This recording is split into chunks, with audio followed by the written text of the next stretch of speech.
ways churches worship, of course, is all across the spectrum. We have churches which pursue a very high liturgical kind of worship, and we have those who are, shall we say, Pentecostal or charismatic. And for them, there's a lot of enthusiasm and a lot of feeling. And so that you have these two extremes, and all the rest of us are somewhere between those two extremes. I think as we come out of COVID, we're going to have to give some very serious thought as to what worship is like. We will have 5 different generations in a church worshiping at the same time. Each of the generations will have a different style of music. Each will have a different style of questions. Each will have a different way of responding to what they think is the call of God. So pastors, let me interrupt myself and say, when I was a young pastor, there were only 3 generations, and it had been that way for hundreds and hundreds of years. Now, suddenly, within a number of years, we've jumped from 3 to 5. And each generation will be a little bit critical of the other 4, will think it knows best, and that it ought to be the one that everybody caters to.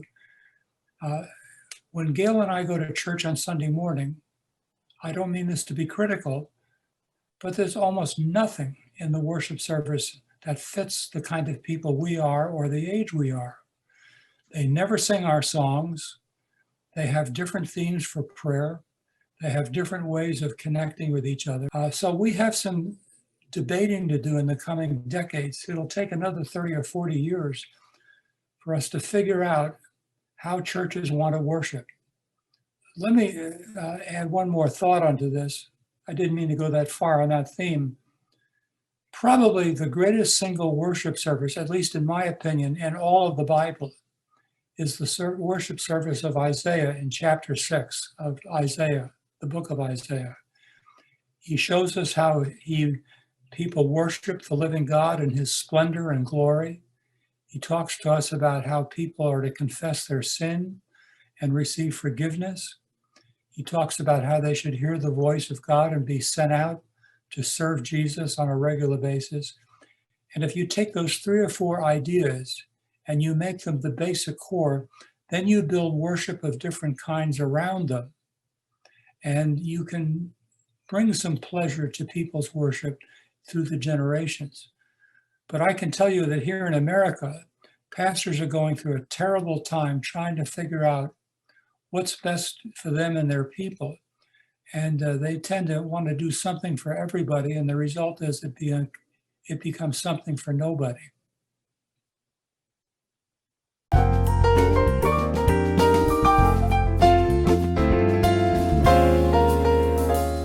Some of the kind of failures that we have to deal with these days are the failure of the management of finances, or the mistreatment of employees and staff members. Obviously, there are the moral issues, and there are the family issues of a pastor where a husband and wife their marriage may not be making it, and there's no one there to help them. I think what's very important in all of this, Jude, is does a church have a board of directors or elders of some kind that are there to hold the pastor accountable?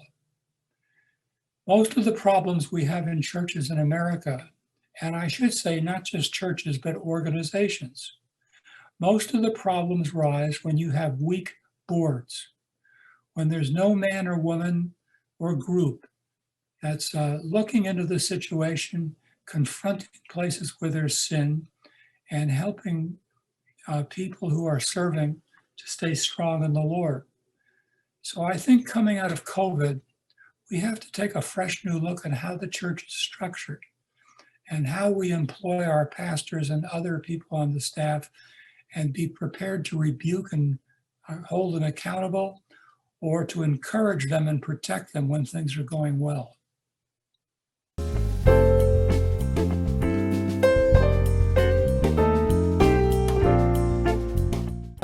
I've experienced a bit of burnout. I talked about one occasion or one example of it in the keynote speech.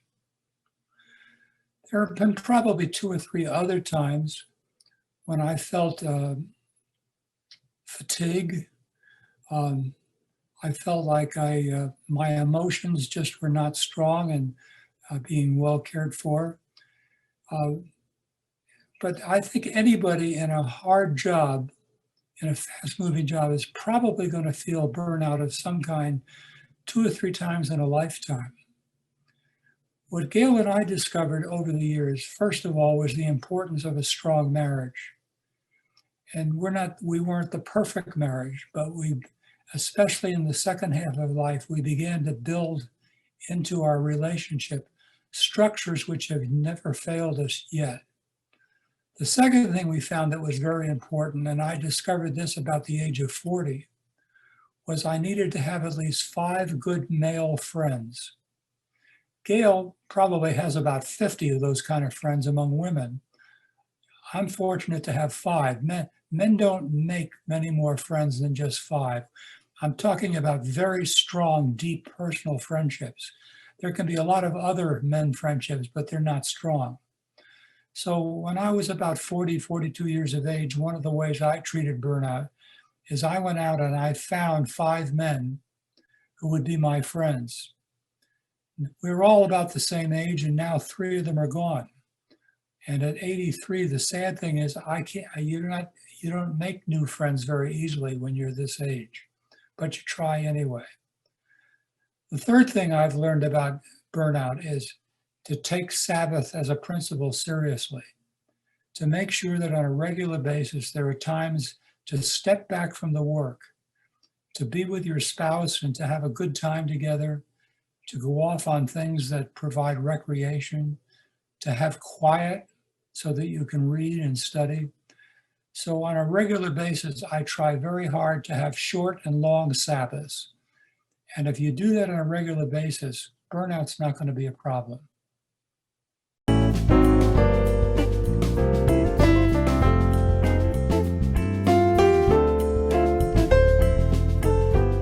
Well, that's a very sad commentary that this person speaks about. I think it's very, very important to start thinking about and planning for retirement in one's late 50s. Gail and I started thinking about retirement at the age of 55. We had worked very hard in our early years to save money. We were careful not to spend money extravagantly. And each month we were putting money away first for our children's education, and then secondly for our retirement. We've been doing that for over 40 years. And now we're both 83, and we're living off the fruits of that management of money. Gail's a very good manager of money. I make it, she spends it. And that's the way it works. And it's a good way. But here at 83, we have the money we need to live to 101. That's what our financial person tells us. You can live till 101. If you want to go to 102, you're going to be broke. So we think about that. But anyway, we started planning financially for our retirement at the age of 50. Secondly, we began to plan in terms of relationships. I've already talked about a few key male friendships, but it's larger than that. We want to make sure that we have people we can die with. And what young pastors don't realize, let me ramble here for a minute, is they build churches that cater to young people. Your old people need the church more than anybody. They need people that they can die with, who will be there for them when times get rough and tough. They need people to pray with them and to hold them accountable spiritual. And so here at 3083, Gail and I have worked very, very hard to have a group of friends that we can walk through the last years of life with to be.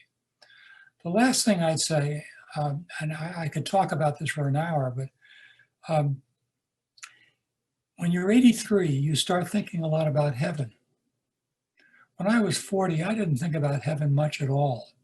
I knew that the Bible said there were streets of gold and mansions, big mansions. Well, I don't like streets of gold. I've never seen one anyway. And I don't really want a mansion. I'd rather have just a little flat or apartment. So some of the stuff that we talked about when I was 40, really didn't make much sense to me. But at 83, heaven has become very important. Gail and I think a lot these days about what you do in heaven, who we're going to see there. We know that probably one of the two of us is likely going to die in the next 3 to 5 years. It sounds rather gloomy, but you better get used to it. We're around people who are dying all the time, so we know what the odds are. So we have to think about these things and make sure that we've passed on a legacy to our children and our grandchildren. That's all the kind of thinking you do in your 80s.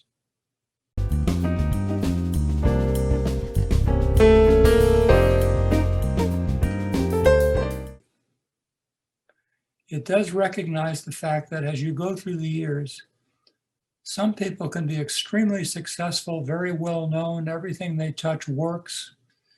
They even earn lots of money. Then there are other people we've all known, met, who work very hard. They work 7 days a week, which they shouldn't do, but they do. They do everything possible they can to influence people, but it looks like nothing works. They may see one person come to Jesus in a year's time, if that much. I would be very, very careful before I compare those two people, because we have to live a lifetime of 60 to 70 adult years.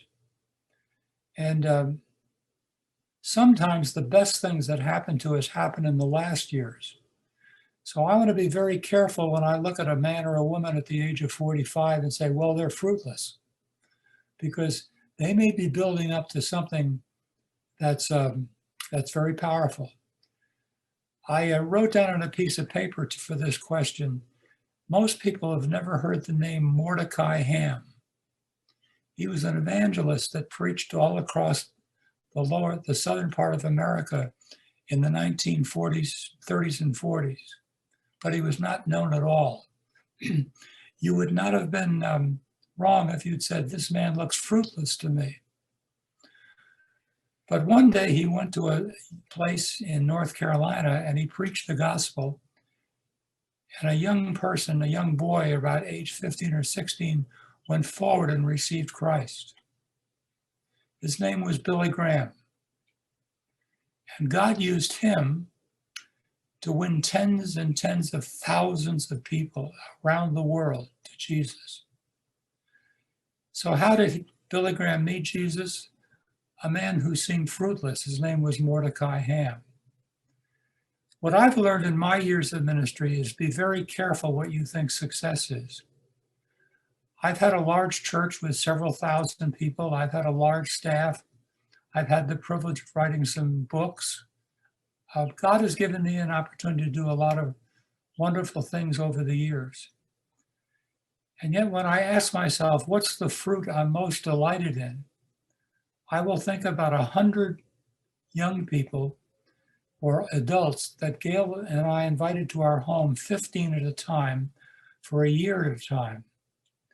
And we poured ourselves into those people in groups of 15, year by year by year. Almost every one of those people has gone on in these days to serve Jesus faithfully.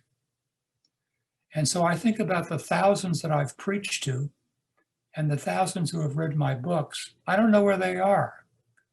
But when I think about this 100 people that Gail and I had our chance to pour our lives into, I say to myself, there's fruit. There's fruit.